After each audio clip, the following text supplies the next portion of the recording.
মাত্র 20 টাকা খরচ করে যে বাড়িতেই এত সুন্দর নরম তুলতুলে রসালো গোলাপ জামুন বানানো সম্ভব, সেটা এই ভিডিওটা না দেখলে আপনারা কখনো বিশ্বাসই করবেন না। মিষ্টিগুলো শুধু দেখুন, একটু হাত দিয়ে বেশি চাপতেই মিষ্টিগুলো ভেঙে যাচ্ছে। আর একটা আপনাদেরকে কেটে দেখাচ্ছি, দেখুন ভেতরটাও একদম রসে ভরপুর। মিষ্টিটা কত সুন্দর হয়েছে দেখুন, ভেতরেও কিন্তু রসে টইটুম্বুল করছে। বাড়িতে যখন তখন অতিথি এলে বা নিজেদেরও খেতে মন চাইলে এই মিষ্টিটা অল্প টাকা খরচ করে বানিয়ে রাখতে পারেন। একবার বাড়িতে বানিয়ে দেখবেন, মন ভরে যাবে। এত দারুণ স্বাদের এই নরম তুলতুলে গোলাপ জামুনগুলো হয়। তারই রেসিপি তোমাদের সাথে শেয়ার করছি। তার জন্য আমি এখানে একটা পাত্রের মধ্যে এই রকম কাপের 1 কাপ আটা নিয়েছি, আর ওই কাপ মেপেই 1 কাপ গুঁড়ো দুধ নিয়ে নিলাম। এর মধ্যে দিয়ে দিচ্ছি চায়ের চামচের 1 চামচ বেকিং পাউডার আর 1 চামচ ঘি। সমস্ত উপকরণগুলোকে ভালো করে মিশিয়ে নিতে হবে। এরপর অল্প একটু লিকুইড দুধ নিয়েছি। অল্প অল্প করে দুধ দিয়ে একটা ডো রেডি করে নিতে হবে। দুধটা আমার আগে থেকে জাল করে ঠান্ডা করে রাখা ছিল। নর্মাল টেম্পারেচারে দুধ দিয়ে এখানে ডোটা রেডি করতে হবে।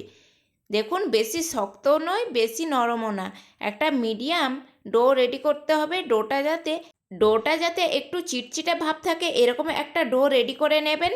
এরপর এইখান থেকে একটু ছোট ছোট করে লিচি নিয়ে মিষ্টির আকারে গোলাকার শেপ দিয়ে নেব। 2 হাত দিয়ে ঘুরিয়ে ঘুরিয়ে মিষ্টিগুলোকে মিষ্টির আকারে গোলাকার শেপ দিয়ে নিচ্ছি। আমি এখানে খুব বড় বা খুব ছোট করব না, মাঝারি একটা গোলাকার শেপ দিয়ে নিয়েছি। কারণ মিষ্টিগুলো ভাজার পর যখন রসে ডোবাবো তখন মিষ্টিগুলো ফুলে কিন্তু ডবল হয়ে যাবে। তাই আমি এখানে মিডিয়াম সাইজের মিষ্টিগুলো রেডি করে নিয়েছি। আমার এখানে 1 কাপ গুঁড়ো দুধ আর 1 কাপ আটায় 12 পিস মিষ্টি হয়েছে। এরপর গ্যাসের ওপর কড়াই বসিয়ে কড়াইয়ের মধ্যে পর্যাপ্ত পরিমাণে রিফাইন অয়েল গরম করে একে একে মিষ্টিগুলোকে দিয়ে দেব। এমন সময় কিন্তু গ্যাসের ফ্লেম একদম লো টু মিডিয়াম ফ্লেমে রেখেই মিষ্টিগুলোকে ভাজতে হবে, না হলে মিষ্টিগুলো ভেতর পর্যন্ত ভাজা হবে না, তখন খেতে ভালো লাগবে না। তাই লো টু মিডিয়ামে রেখেই মিষ্টিগুলো ভাজার চেষ্টা করবেন। এরপর উল্টে পাল্টে লাল করে ভেজে নিতে হবে মিষ্টিগুলোকে। এইভাবে একটা চামচের সাহায্যে বা হাতার সাহায্যে উল্টে নেবেন। উল্টে উল্টে মিষ্টিগুলোকে লালচে করে ভেজে নিতে হবে। মিষ্টিগুলো একটু টাইম নিয়ে ভাজবেন, বেশি টাইমের প্রয়োজন নেই। কিছুক্ষণ পরেই দেখবেন এই রকম একটা দারুণ কালার মিষ্টির মধ্যে চলে এসেছে। এই রকম অবস্থায় লালচে হয়ে গেলে মিষ্টিগুলোকে তুলে নিতে হবে একটা পাত্রের মধ্যে। ওই পাত্রের মধ্যে একটা টিস্যু পেপার রেখে দেবেন, মিষ্টির তেল ভাবটা যাতে টিস্যু পেপারের মধ্যে টেনে নেয়। এরপর মিষ্টিগুলোকে এক সাইডে রেখে দিলাম। এদিকে একটা চিনির শিরা রেডি করে নেব।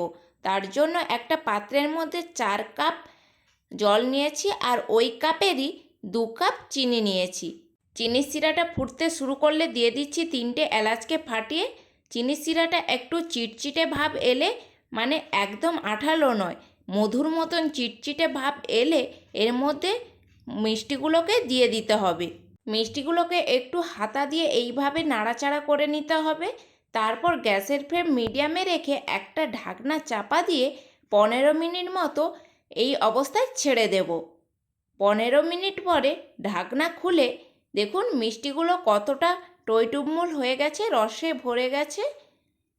এরপর গ্যাসের ফ্লেম অফ করে আধ ঘন্টা কিংবা 1 ঘন্টা ঢাকনা চাপা দিয়ে ঠান্ডা হওয়ার জন্য মিষ্টিগুলোকে রেখে দেব।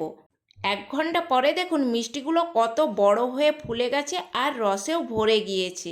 রেসিপিটি যদি ভালো লেগে থাকে অবশ্যই বাড়িতে ট্রাই করে দেখবেন। আর ভালো লেগে থাকলে লাইক কমেন্ট শেয়ার করতে একদম ভুলবেন না। আবারও দেখা হচ্ছে নতুন কোনো রেসিপির সাথে।